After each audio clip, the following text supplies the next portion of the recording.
நம்ம வீட்டில் ஒரு ஃபங்க்ஷன், கோயிலில் ஒரு ஃபெஸ்டிவல் அப்படின்னா நம்ம கடைக்கு போய் வாங்குற ஃபஸ்ட்டு பழம் வந்து வாழைப்பழமாக தான் இருக்கும். அந்த வாழைப்பழம் நமக்கு நிறையவே தேவைப்படும் அந்த மாதிரி சமயத்தில். அதே மாதிரி அது ஒட்டுக்கா பழுத்துரும் வேறு. ஆனால் அது என்ன பண்ணுறதுன்னு நமக்கு தெரியாது, யோசிச்சுட்டே இருப்போம். அதையும் தூக்கியும் போட்டுருவோம் சில டைமு. ஆனால் இனிமேல் அந்த மாதிரி தூக்கி போடாதீங்க. அந்த வாழைப்பழத்தை வச்சு இப்படி ஒரு சூப்பரான ரெசிபி பண்ணலாம். அந்த ரெசிபி என்னன்னு சொல்லிட்டு வாங்க வீடியோக்குள்ளே போய் பார்க்கலாம்.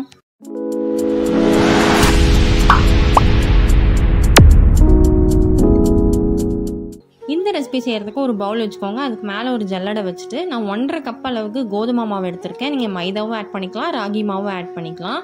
அது வந்து உங்களோட விருப்பம் தான். நான் வந்து கோதுமை ப்ரிஃபர் பண்ணுவேன், அதனால் நான் அதை ஆட் பண்ணியிருக்கேன். அதே மாதிரி நீங்கள் எந்த கப்பில் எடுக்கிறீங்களோ அதே கப்பில் தான் எல்லா மெஷர்மெண்ட்டும் பண்ணணும். இப்போ வந்துட்டு நான் 1 spoon baking soda, 1 spoon baking powder add பண்ணியிருக்கேன். அது கூடவே உப்பு கொஞ்சம் ஆட் பண்ணியிருக்கேன். இது எல்லாமே நல்லா ஜலிச்சு எடுத்து நல்லா ஒரு ஓரமாக வச்சுக்கோங்க.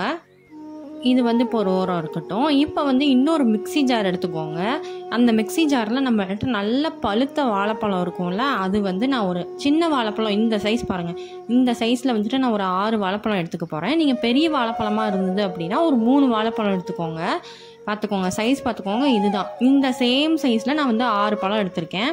அது கூட நீங்கள் எந்த கப்பில் அளந்தீங்களோ அந்த கப்போட மெஷர்மெண்ட் வச்சு 4ல் 1 பங்கு அளவுக்கு வந்து ப்ரௌன் சுகர் எடுத்துக்கோங்க, அதாவது நாட்டு சர்க்கரை. இது ரெண்டையும் நல்லா ஃபைனாக அரைச்சி எடுத்துக்கலாம்.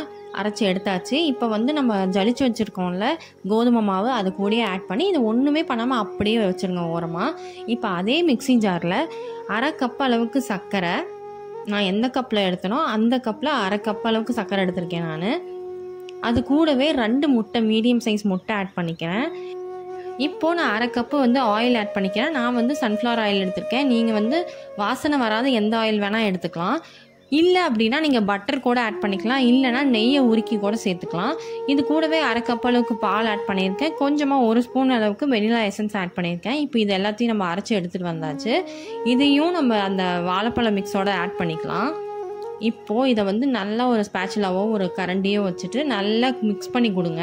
கட்டி இருக்கக்கூடாது. இந்த மாதிரி நீங்கள் ஸ்லோவாக மிக்ஸ் பண்ணிங்க அப்படின்னாவே கட்டி எதுவுமே இருக்காது. நீங்கள் பயப்பட வேணாம் கட்டி விழுகுன்னு சொல்லிட்டு, ஆனால் கட்டியே விழுகாது. இப்போ பாருங்கள், இதுதான் கன்சிஸ்டன்சி. இந்த மாதிரி தான் இருக்கும்.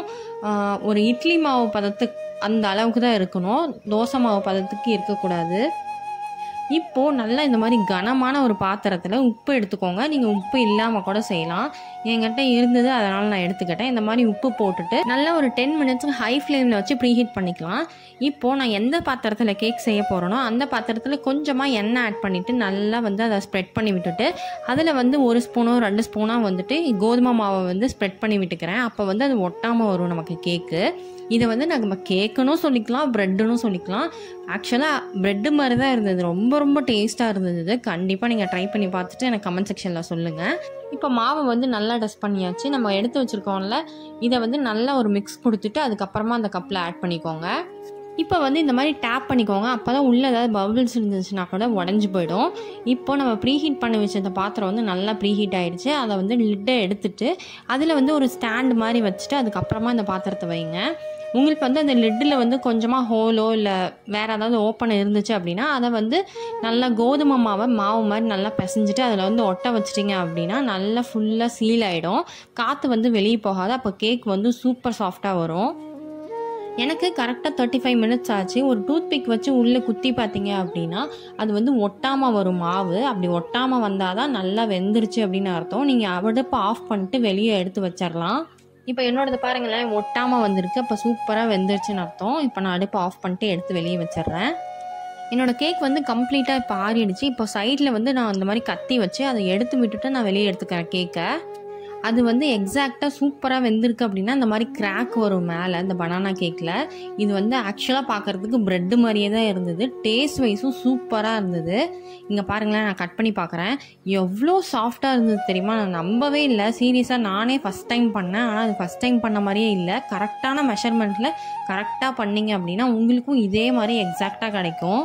இது என் கையில் இருக்கும் போதே உங்களுக்கு தெரிஞ்சிருக்கும் எந்த அளவுக்கு சாஃப்டாக மாய்ஸ்டாக இருக்குன்னு சொல்லிட்டு. இதை பிச்சு காட்டுறேன் பாருங்களேன், அவ்வளோ சாஃப்டாக இருந்தது. நல்லா கடையில் வாங்குற மாதிரியே இருந்தது. அதை விடவே டேஸ்ட்டு பெட்டராகவே இருந்தது.